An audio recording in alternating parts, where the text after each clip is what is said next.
It appears the job to actually go after retired General Chiwenga. We know that Temba Mliswa is a hired gun. In fact, he was hired to specifically take aim at retired General Chiwenga. Is far from being over. These days on Twitter, he produces articles whom he call them Sapu Whose Eye. So all these articles are aimed at character assassinating retired General Chiwenga. On the other hand, retired General Chiwenga has remained quiet, and we know that these are provocations meant to actually compel him to respond, and he has not actually been responding. Greetings and welcome on your lovely channel, the Hlonipani Global News. If you're watching us for the very first time, please do remember to press the red or black subscribe button so that next time when we beam live, you become the very first one to watch us. So, Temba Mliswa has written another lengthy, very, very lengthy statement about retired General Chiwenga. He says how not to fight corruption. Then he says, let me read. I hope I'll try to be as quick as possible. Then comment at the end. He says, the topical issue in recent days has been the corruption, but unlike in other instances, this time we have a clique of people who feel that only they are entitled to speak about it. The rest of us are either too dirty, compromised, and corrupt to join the conversation. After VP Chiwenga's rallying cry against it, and my subsequent foray into the same, so many self-righteous souls have sought to attack everything, some of us say. However, the great import from this, I think he was trying to say input, in fact, from this unhinged shouting of so many is that our politics is still depraved, lacking any critical smartness or independence of thought. The sheer fact that I touched on VP Chiwenga, whom some have anointed in their bedrooms, have been reason enough to be attacked. It's no longer a matter of weighing what has been said, but who has said what, and then bashing them. It doesn't matter that one presents evidence contradicting fake versions. We continue to get long stories with no evidence and gullible audience clapping widely. I think it must be very tiresome for Temba Mliswa because ever since he started this job, I think he expected people to rally behind him, but shame, no one has been rallying behind Temba Mliswa. He continues to write politics with no substance. The same VP who many ridiculed after the leaking of his vast portfolio of properties during his divorce with Mary Mbayiwa has suddenly been turned into a pristine anti-corruption vanguard. Let's hypothesize that one day he gets into power and there emerges another pandemic of corruption. Who is to blame? The same politicians who have vilified, who was the same politician who was vilified by women's organizations over refusing Mary's children access to their mother has been sanitized and all that history pegged away. So he's using now the former wife of retired General Chiwenga to fight back the general. The absurdity of laundering the VP is as shocking as it is an indictment how our politics lacks any spine of substance. Why Temba Mliswa doesn't go to the authorities and report this and present this evidence instead of still, saying these things? As long as if he is sincere, he has connections with Mnangagwa, why not taking this to the authorities, and then we will maybe start to treat him seriously. It's mainly a messy entanglement of reckless passion, misguided ambitions, and copied rhetoric, with many orphans in the opposition camp bristling with hate for the political status quo.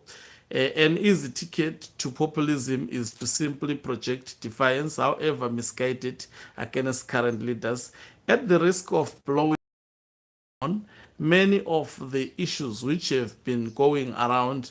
We raised them for a long time in Parliament, which is a more powerful institution on such issues.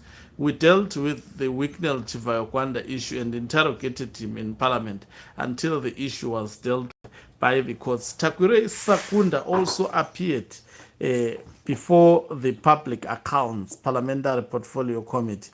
How those issues and individuals can become a combustible political issue today speaks to the naivety of those deceived to jump into the trickery bandwagon of a private political project.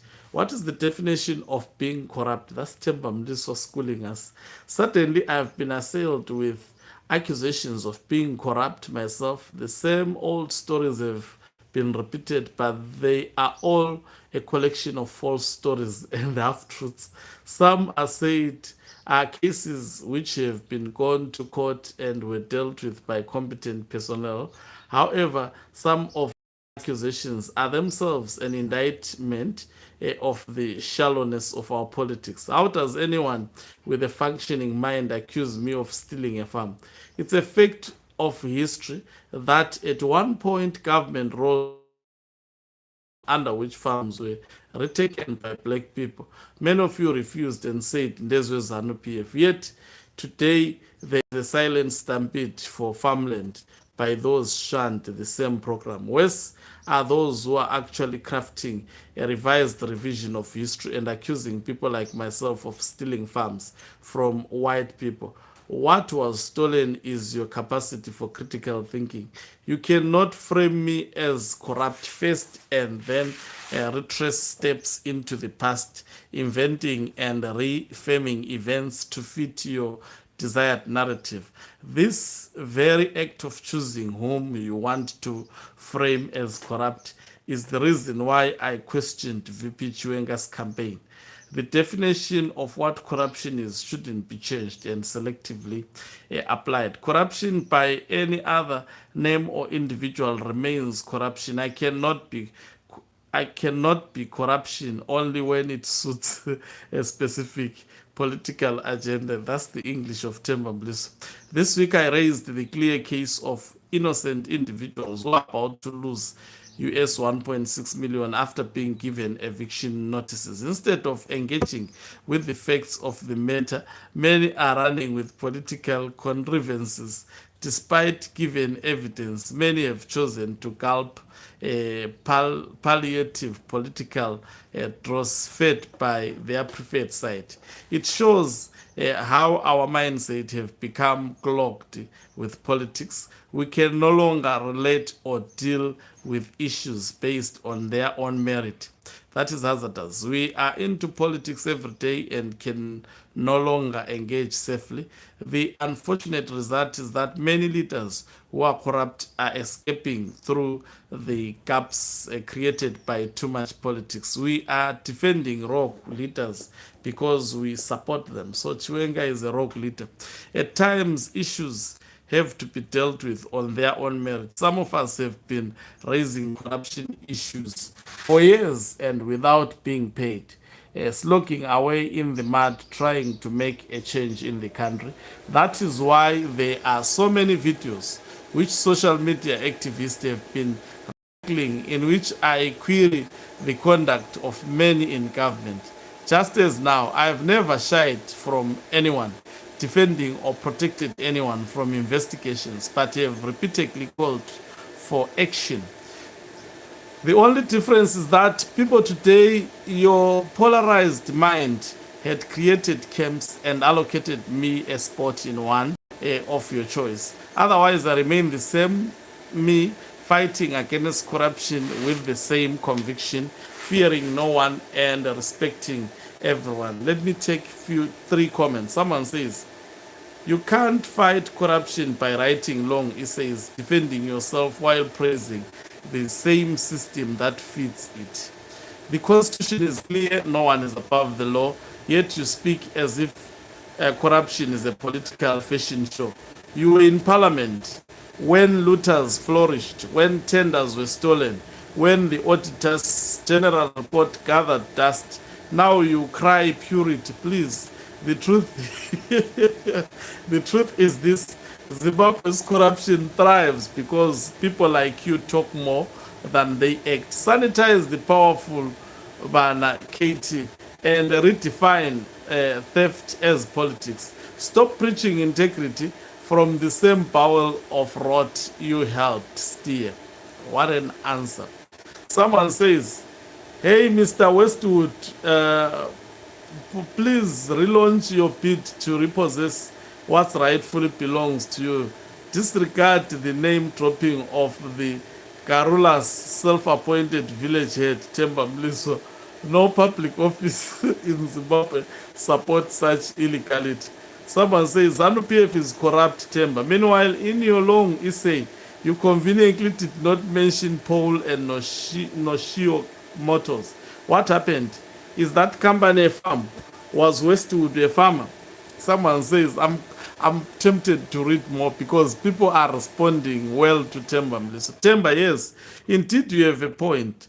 Out corruption in government structures and other institutions before, but it's the flip people.